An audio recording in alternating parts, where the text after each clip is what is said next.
arrive jusqu'au trésor. Vous voyez le trésor. Après le trésor, on continue par la rue des Façades, avant le théâtre. Vous voyez là, on va voir le théâtre par là, mais on ne continue pas par le chemin classique. On va grimper par ici, les 650 marches qui nous mènent à l'hôtel de sacrifice, High Place of Sacrifice. Et après, on descend par la vallée de Parasat vers... Non, on ne va pas continuer vers la... Et ça, on continue après. Donc, Qasr el-Benet, ici. Et après, on va monter vers le monastère. Donc ça, c'est notre chemin. Tatati, tatatou, tatati, tatata, et hop, adhère, et après, on va tourner vers notre complexe.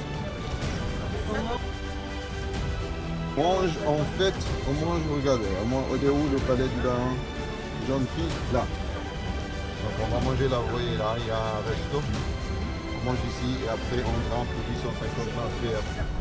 106 après Jésus-Christ. Les Nabatéens, un peuple arabe semi-nomade, ont conquis Pétra au IVe siècle avant Jésus-Christ. Ils ont rapidement développé la ville en la transformant en un centre commercial prospère. Pétra était située au carrefour des routes commerciales entre l'Arabie, la Syrie et l'Égypte, et elle était un important point de passage pour les caravanes transportant des marchandises telles que l'encens, la myrrhe et les épices. Les Nabatéens ont été des maîtres de l'architecture rupestre, et ils ont sculpté de nombreux temples, tambours et autres bâtiments dans les falaises de grès rose de Pétra. La ville est devenue un centre culturel et religieux important, et elle abrite des exemples remarquables d'art et d'architecture nabatéen. La période romaine, 106 après Jésus-Christ. 395 après Jésus-Christ. Pétra est devenue une province romaine en 106 après Jésus-Christ, et elle a continué à prospérer sous la domination romaine.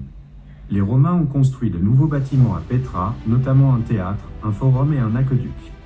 Ils ont également apporté des influences culturelles romaines à la ville, notamment le culte de l'empereur. La période post-romaine, 395 après Jésus-Christ. 1812 après Jésus-Christ. Pétra a commencé à décliner après la chute de l'Empire romain en 395 après Jésus-Christ. Les routes commerciales ont changé et la ville a perdu son importance stratégique. Pétra a été abandonnée au 7e siècle après Jésus-Christ et elle a été oubliée par le monde occidental pendant des siècles. La redécouverte de Pétra, 1812. La ville a été redécouverte en 1812 par l'explorateur suisse Johann Ludwig Burckhardt. Dans la ville.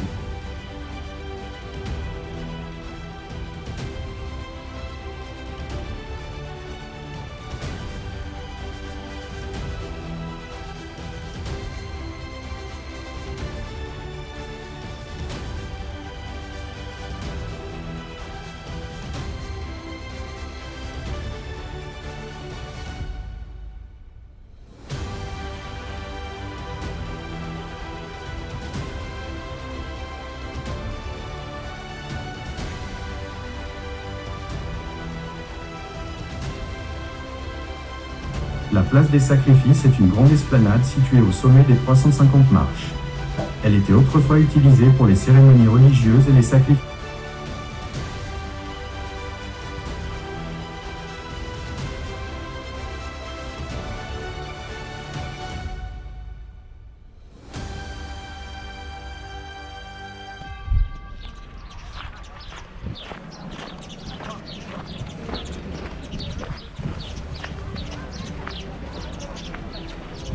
C'est ça le restaurant 5 étoiles? Le monastère Alder est l'un des monuments les plus spectaculaires de Pétra. Il est situé sur une colline au-dessus du Sik, l'entrée principale de la ville. Le monastère est une structure massive, mesurant 50 mètres de haut et 45 mètres de large. Sa façade est ornée de sculptures complexes de colonnes corinthiennes, de frontons et de niches. L'entrée est surmontée d'un grand arc et d'un portique. Le monastère est un symbole de la puissance et de la richesse de la civilisation nabatéenne. Maglouba. Maglouba, renversé. Maglouba. Les Jordaniens palestiniens. Donc les Jordaniens, normalement, vendredi, soit ils préparent Mansaf, soit ils préparent Maglouba. Entrez. Et ça se mange avec salade ou bien yaourt. Oui.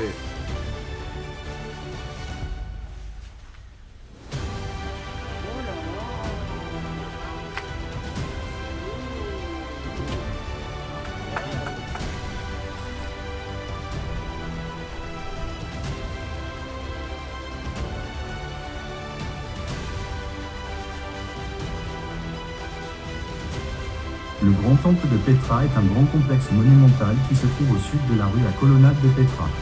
Il couvre une superficie d'environ 7560 mètres carrés. Le grand temple occupait un emplacement de choix dans l'ancienne Petra. De ses ruines, on peut maintenant voir le SI accent circonflexe puis au sud-est, le Kasser al-Bint à l'ouest et le Der au nord. Le temple a été construit au cours du 1er siècle de notre ère, sous le règne du roi Nabatéé Areta IV.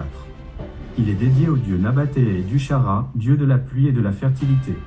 Le temple est construit en pierre calcaire et est divisé en 3 niveaux. Le niveau inférieur était probablement utilisé pour des cérémonies publiques, le niveau intermédiaire pour des cérémonies plus privées et le niveau supérieur pour un sanctuaire. Le temple est décoré de sculptures et de motifs géométriques. Les sculptures les plus remarquables sont celles du fronton du temple, qui représente Dushara et sa compagne, Atargati. Le temple est également orné de frises et de corniches sculptées. Le grand temple est un monument important de la civilisation nabatéenne. Il est un témoignage de l'art et de l'architecture nabatéen. Le temple est également un lieu important de pèlerinage pour les musulmans, qui le considèrent comme un lieu saint. Le grand temple est l'une des principales attractions touristiques de Petra. Il est situé à proximité de la rue La Colonnade et est accessible à pied.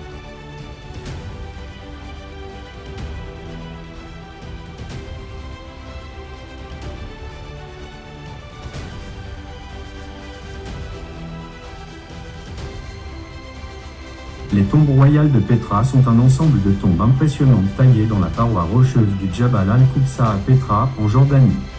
Ils ont été construits par les Nabatéens, une civilisation qui a prospéré dans la région du 4e siècle avant Jésus-Christ au 1er siècle après Jésus-Christ. Les tombes étaient utilisées pour enterrer l'élite nabatéenne et elles sont décorées de sculptures complexes de colonnes, de frontons et de statues.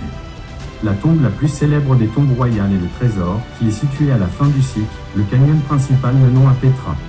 Cependant, il existe de nombreuses autres tombes impressionnantes à voir, notamment le tombeau du palais, le tombeau de l'urne et le tombeau corinthien. Les tombes royales sont un incontournable pour tout visiteur de Petra. Ils témoignent de l'habileté des Nabatéens en tant que constructeurs et sculpteurs, et ils sont un exemple saisissant d'architecture rupestre. Voici quelques faits intéressants sur les tombes royales de Petra. Les tombes ont été construites sur une période de plusieurs siècles, du 4e siècle avant Jésus-Christ au 1er siècle après Jésus-Christ. Les tombes étaient généralement réservées à l'élite nabatéenne, notamment aux rois, aux princes et aux nobles.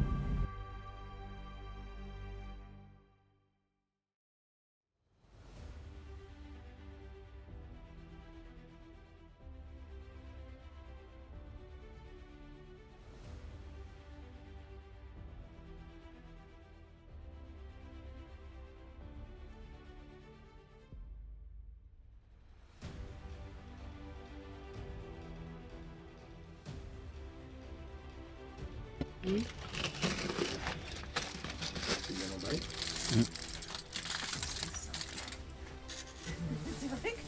Tu vois, c'est pas tout juste.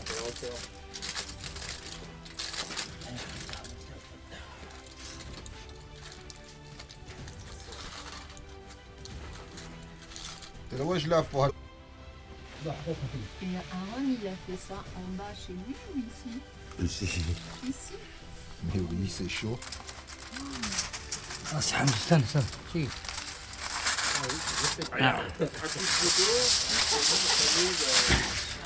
هذا بطاطا وهذا بصل. Les oignons. Waouh, j'adore les oignons grillés, c'est bon ça. وهذا باللحم. C'est du grillage. Tout est grillé en fait. Tout est grillé, oui. Waouh. Et voilà, servez-vous. سلطة الطحينية Et vous وهي avez متبل salade غالي. avec l'huile de sésame, caviar.